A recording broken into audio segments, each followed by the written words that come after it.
Good evening students, आप सब कैसे हैं? आई होप आप लोग बहुत ही स्वस्थ और मस्त होंगे। दिस इज़ भरत सर और सिलेक्शन गुरु जी में आपका बहुत बहुत स्वागत है। और जैसा कि नाउंस चैप्टर समाप्त होने के बाद प्रोनाउंस चैप्टर भी समाप्त हुआ, उसके साथ ही साथ मैंने बताया था कि आपको मोर दैन मोस्ट एग्जाम्पल कराए जाएंगे, जिससे कि आपको ये पता चलेगा कि आपने कितना पढ़ा, आपको कितना आता है। लाइक दैट एक टेस्ट की तरह ही है आपका। मैं इस पर 2 वीडियो लेकर आऊँगा जिससे आपको ये पता चले कि आपने कितना पढ़ा है, आपको कितना आता है। क्यों ऐसा करा है? क्योंकि आपको ये भी पता होना चाहिए कि इसी बेस पर जो भी आप वन डे एग्ज़ाम देने जा रहे हैं इसी बेस पर आते हैं, और जिस तरीके से मैंने शेड्यूल बनाया है वैसे ही आते हैं, जिस तरीके से डिज़ाइन किया है क्वेश्चन वैसे ही आते हैं। इसलिए मैं आपको ये क्लास ले रहा हूँ, ठीक है। चलिए स्टार्ट करते हैं, ज़्यादा टाइम रखा चलिए।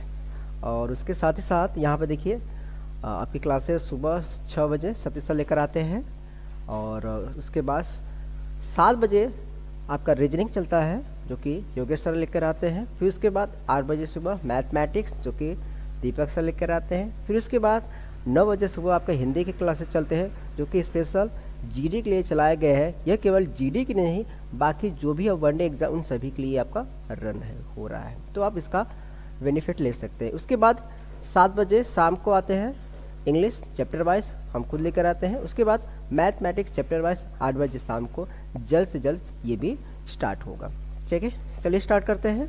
अभी तक हमने जो पढ़ा है उसी के बेस पर यहाँ पर आपको बताया जा रहा है। अब ध्यान से करिए हमारे साथ कि क्या गड़बड़ है उसको आपको बताना है। यहाँ पर क्या है कि फाइंड आउट द एरर्स, क्या गड़बड़ है उसको आपको यहाँ पर पढ़ना है। पढ़ने के बाद लगेगा कि हाँ यहाँ पर है तो आप हमसे पहले यहाँ पर कमेंट कर दीजिए। चलिए स्टार्ट करते हैं। पहला यहाँ पर दिया गया है I you and he were playing in the field. चलिए बताइए क्या होगा यहाँ पर, क्या गड़बड़ हो सकता है यहाँ पर।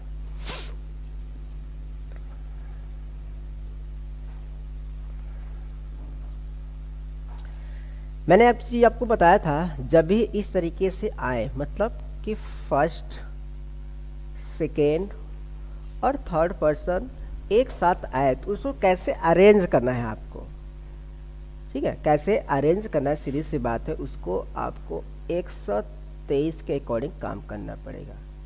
किसको? 123 के अकॉर्डिंग आपको काम करना पड़ेगा। तो सीधी सी बात यहाँ पर गड़बड़ क्या है वो देखिए ध्यान से। यहाँ पर पहला question, I first person, you second person और ही क्या है थर्ड पर्सन। तो पहले वाले में क्या गड़बड़ है सोचिए। अरे कोई गड़बड़ नहीं, मैंने पहले ही बताया। अगर आपका आई यू एंड ही दे दिया है, इसका मतलब ये क्या है, ये जो आएंगे ये आपका सिंगुलर्स में आते हैं। तो सीधी सी बात है, जब भी आपने कभी देखा सेंटेंस में कि फर्स्ट सेकेंड और थर्ड पर्सन एक साथ दिया हो तो उसको अरेंज करने के लिए आपको सबसे पहले चाहिए क्या, फर्स्ट पर्सन जो कि आया है वो सही है अपने स्थान पर, फिर सेकेंड पर्सन यू वो भी अपने स्थान पर सही है, एंड के बाद ही दिया है, ही के स्थान पर से दे ये भी आ सकता है। तो आप याद रखिएगा जब इस तरीके से आए तो आपको क्या करना है, क्या है 123 के अनुसार काम करना है। मतलब पहले फर्स्ट पर्सन फिर सेकेंड पर्सन फिर थर्ड पर्सन का काम करना है। यहाँ पर इस तरीके से अरेंजमेंट है। इसलिए क्वेश्चन नंबर फर्स्ट में क्या करना है, नो एरर है, ठीक है, नो एरर। तो पहला आपका डन हो गया। चलिए सेकेंड क्वेश्चन है कि I and you must go to there. चलिए बताइए क्या गड़बड़ है यहाँ पर।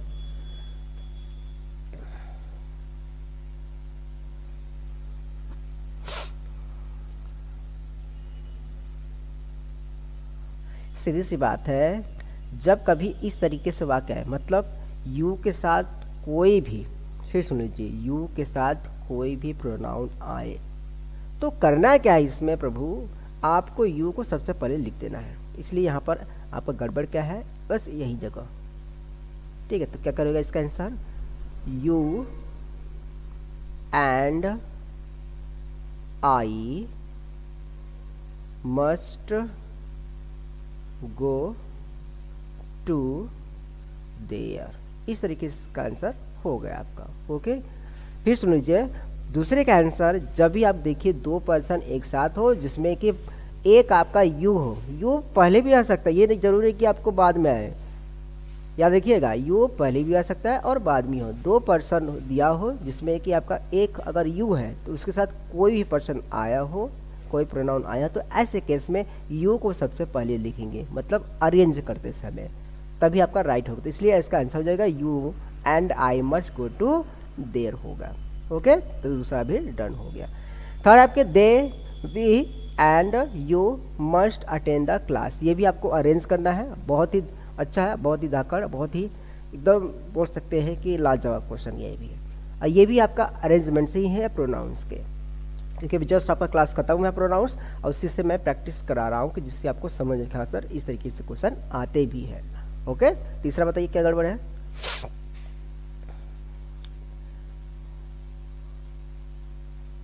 सीधी सी बात है, जब भी आपका, ठीक है, जब भी आपका प्लूरल्स प्रोनाउन आए, प्लूरल्स प्रोनाउन आए, तो ऐसी केस में सीधी सी बात है 231 का इस्तेमाल करेंगे। किसका? 231 मतलब क्या, सबसे पहले हम सेकेंड पर्सन, फिर उसके बाद थर्ड पर्सन, फिर उसके बाद फर्स्ट पर्सन, इस तरीके से काम करना है। चलिए स्टार्ट करते हैं। तो यू को सबसे पहले लिखिए, यू कामा देकर, थर्ड पर्सन क्या है इसमें आपका, दे, फिर इसके बाद एंड, बचा क्या आपका वी, फिर बाकी सीधे सीधे लिख देंगे, कोई भी चेंज नहीं करेंगे। मतलब बचा आपका मस्ट अटेंड द क्लास, हो गया आंसर डन। इस तरीके से आपका आंसर बन जाएगा। फिर सुन लीजिए, जब भी आपका देखिए कि प्लूरल्स प्रोनाउन है उसको अरेंज करना है, तो ऐसे केस में 231 का फार्मूला यूज करिएगा। ओके, तो करना है क्या, यहाँ पर देखिए 231 का मतलब दो मतलब सेकेंड पर्सन, यू को सबसे पहले लिखिए, 3 मतलब थर्ड पर्सन, ही से इट, कोई भी दे सकता है, तो उसको आप लिखेंगे यू के जस्ट बाद। फिर इसके बाद एंड के बाद यहाँ पर फर्स्ट पर्सन लिखना है, वी हो सकता है, आई भी हो सकता है, लेकिन यहाँ पर एक चीज़ याद रखिएगा, ये कैसे होगा, जबकि आपका जब आपका प्लूरल्स प्रोनाउन हो तब उस केस में, मतलब यू हो सकता है, दे हो सकता है, वी हो सकता है। अगर ऐसे केस में आपने देखा तभी 231 का इस्तेमाल करेंगे। अगर आपने देखा सिंगुलर प्रोनाउन आए तो ऐसे केस में आपको 123 का इस्तेमाल करना पड़ेगा। ये ध्यान दीजिएगा, सिंगुलर है तो 123, प्लूरल है तो 231 का इस्तेमाल करेगा। मतलब फर्स्ट पर्सन, सेकेंड पर्सन और थर्ड पर्सन सिंगुलर के लिए। अगर आपका प्लूरल्स आए, बहुवचन है, तो ऐसे केस में आपको क्या करना है, पहले सेकेंड पर्सन, फिर थर्ड पर्सन, फिर फर्स्ट पर्सन, इस तरीके से करना है। चलिए तीसरा भी खत्म आपका। उसके बाद यह है कि सम इज मोर ग्रेट। एक चीज याद रखिएगा, जब भी आपका सम सब्जेक्ट के रूप में आए, फिर सुन लीजिए, जब भी आपका सम सब्जेक्ट के रूप में आए तो ऐसे केस में जो भी इसके साथ हम हेल्पिंग वर्ब इस्तेमाल करेंगे वो हमेशा क्या होना चाहिए, प्लूरल में होना चाहिए। क्या होना चाहिए, प्लूरल में होना चाहिए। सीधी सी बात है, बहुवचन में होना चाहिए। तो सम के बाद जो इज लगा है इसे इतना इस्तेमाल कर आप आर लिख दीजिए। क्या लिखना है, आर। कब, जब सम आपका सब्जेक्ट का काम करे तब। ठीक है, तो क्वेश्चन नंबर 4 भी डन। अगला कह रहा है कि 5 में nobody were to receive the children, किसी ने बच्चे को प्राप्त नहीं किया। एक चीज देखिए, नो बॉडी, ओके, बहुत ईजी है, सोचिए उसके बाद बताइए क्या बोल सकता है। यहाँ पर बहुत ईजी है, तो नो बॉडी, एवरीवन्स, इच, ये जो आपके हैं अगर सब्जेक्ट के रूप में आते हैं तो इनके साथ जो भी हम हेल्पिंग इस्तेमाल करते हैं वो क्या होना चाहिए, सिंगुलर होना चाहिए। सिंगुलर वर्ब का इस्तेमाल करेंगे। किसका, सिंगुलर वर्ब का इस्तेमाल करना चाहिए। इसलिए जो आपका नो बॉडी के बाद नो, ठीक है, वर दिया इसे कट कर दीजिए, तो उसके स्थान पे क्या करेंगे, सीधी सी बात आप वहां पर वाज कर दीजिए। ठीक है, वर के स्थान पर वाज। अगर मान लीजिए वर के स्थान पर अगर आर दिया हो तो सीधी सी बात उसके स्थान पर क्या करना है, आपको इज लिख देना है। क्या लिख देना है, इज लिखना है। तो याद रखिएगा टेंस के अकॉर्डिंग ये भी। ओके, तो क्वेश्चन नंबर 5 भी आपका डन हो गया। अगर सेशन अच्छा लग रहा है तो प्लीज़ ज़रूर लाइक ठोक दीजिएगा, और अच्छा लग रहा है तो कमेंट में करिए कि हाँ सर क्लास हमको समझ में आ रहा है। ठीक है, अगर नए स्टूडेंट्स हैं तो इसे सब्सक्राइब कर लीजिएगा और आई बेल की घंटी जरूर बजा लीजिए। अगर कोई पेरेंट्स इसे देख रहा है तो प्लीज़ मैं चाहूँगा कि अपने बेटे को दिखाएं और उसे शेयर ज़्यादा से ज़्यादा करें, क्योंकि इसका आप क्या करे, लाभ उठा सके अपने स्टडी के लिए, अपने एग्जाम के लिए। ओके, चलिए अब देखते हैं नंबर 6 क्वेश्चन। 6 में है, काफी इजी। पहला क्वेश्चन है कि one must do his duty, बहुत इजी है। तो जब भी आपका वन एज ए सब्जेक्ट के रूप में काम करे तो ऐसे केस में हम जो भी इसके साथ अपने के अंग्रेजी आएगी वो क्या होगी, वन से लिखेंगे, ये वाला एपोस्ट्रॉफी एस लगाकर। ये नहीं कि हम वन से ही भिड़ा दे ONCE वाला। तो याद रखिएगा जब भी वन आपका क्या है, सब्जेक्ट के रूप में काम करे तो ऐसे केस में इसके साथ जो अपने के अंग्रेजी बनेगा अर्थात इसके साथ जो प्रोनाउन यूज करोगे प्रभु, वो क्या करेंगे, वन से लिखेंगे। इसलिए one must do his duty, आपका ये जो हिज शब्द है ये आपका गलत है। क्या हो जाएगा इसके स्थान पर, वंस, सीधी सी बात है ये, बाकी सब सही हो जाएगा। तो आंसर ये लिखिएगा, one must do once duty, इसका आंसर ये होगा। ओके, अगला क्वेश्चन सेम इसी पैटर्न पर है। One should keep our promise, मैं आपको SW के रूप में दे रहा हूँ, मैं जानता हूँ आप अच्छे से कर सकते हैं, इसका जरूर आप कमेंट में, ठीक है, टाइप कर कमेंट करिएगा। ओके, तो 6 आपका SW, सॉरी 7। 8 है कि it is may who can done this, या मैं, ठीक है, it is may who can done this. चलिए बताइए क्या गड़बड़ है यहाँ पर।